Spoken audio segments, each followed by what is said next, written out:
Join us. We see you. She is coming. One of us now. They say blood is thicker than water. They say family will always protect you. But I'm here to tell you that is a lie. Sometimes the monster isn't under your bed. Sometimes he's sitting at the dinner table, smiling at you, passing you the salt. My name is Sarah, and the story I'm about to tell you is the reason I never sleep without the lights on. It happened 5 years ago in a small, isolated farmhouse in rural Oregon. The backstory. Life was normal until the accident. A car crash took my parents in the blink of an eye. Me and my younger sister, Emily, were left with nothing. No money, no home, just debt. That's when Uncle Arthur showed up. We had never met him before. He was my mother's estranged brother, a tall, well-groomed man in his 60s, soft-spoken, dressed in old-fashioned tweed suits. He looked like a kind, retired librarian. He offered us a place to stay at his farmhouse. He said, "Family takes care of family." We were desperate, so we agreed. The house and the rules. The house was massive, old, and stood alone in the middle of miles of dense forest. It was beautiful, but cold. Uncle Arthur was generous. He gave us food, clothes, everything. But he had one rule, one strict rule. Never go down to the basement.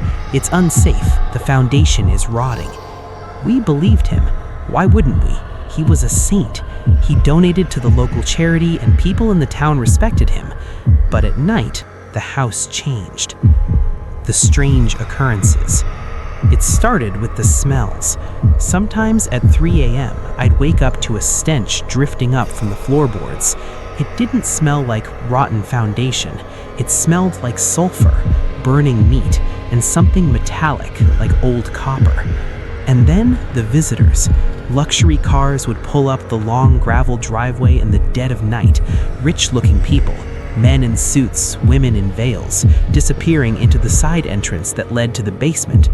When I asked Uncle Arthur, he smiled that sweet grandfatherly smile and said, "Just old friends playing poker, Sarah. Go back to sleep." The discovery.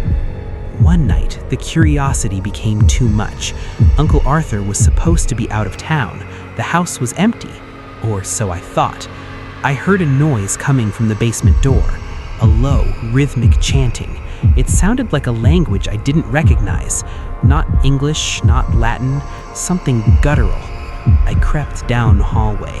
The basement door was slightly ajar. My heart was pounding in my throat. I knew I shouldn't look, but I did. Through the crack in the door, I saw a flickering red light, and there I saw him, Uncle Arthur. But he wasn't the kind old man anymore.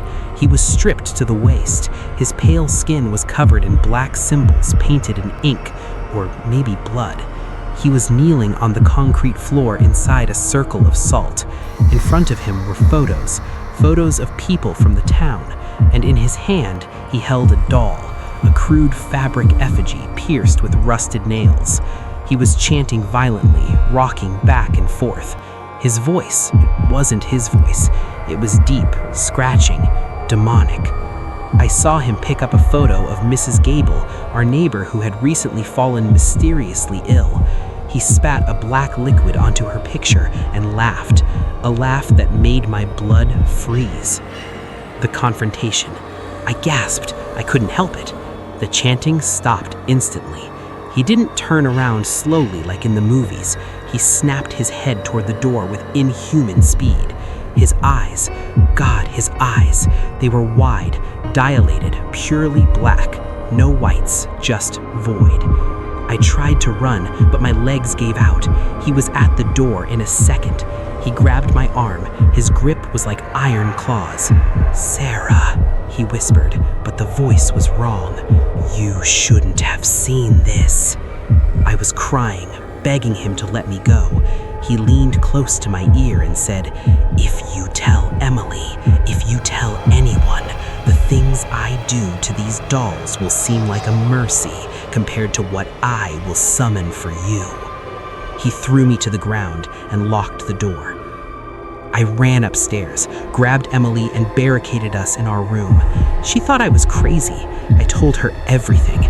She didn't believe me at first, just like the sister in every horror movie. She loved Uncle Arthur. But the next morning, we saw the news.